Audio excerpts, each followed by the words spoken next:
Assalomu alaykum. Sizga oxirgi 10 kun ichida bo'lgan bir bemorimizni kuzatuvlariga asoslangan xulosalarimni ulashmoqchiman. Bemorimiz 3 yoshda Birlashgan Arab Amirliklari Dubay shahrida lor qabulida bo'lgan. Ota-onasi lorga olib borgan, aytgan shikoyatimiz burni yaxshi ishlamayapti, burnidan nafas olishi bo'lmayapti. Lor shifokor ularga zudlik bilan dimog'ida bolani go'sha odamlar tilida, ya'ni adenoid bezini oldirishni tavsiya etgan. Bemor o'z navbatida O'zbekistonga qaytib kelgan hamda bir ikkita klinikalarda lor qabulida bo'lgan. Haqiqatan ham adenoid bezini olishga ko'rsatma berishgan. Aylanib bizga kelib qolishdi.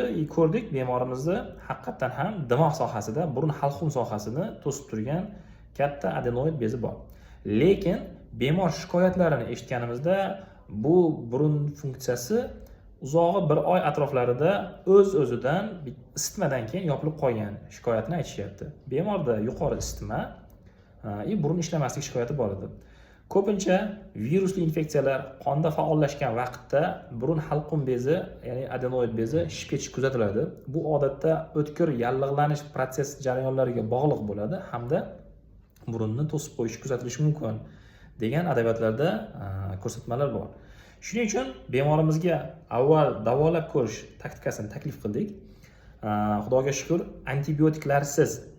antibiotiklarni mahalliy burunni o'ziga qo'llash orqali hamda virusga qarshi preparatlar bilan birgalikda davolashimiz o'z samarasini berdi.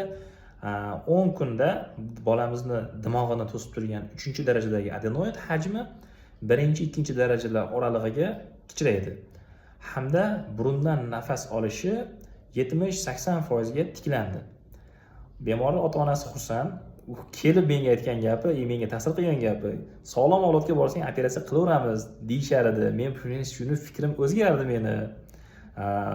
Davolasa ham bo'lar ekan u degan xursandchiliklarini gapi menga ta'sir qildi.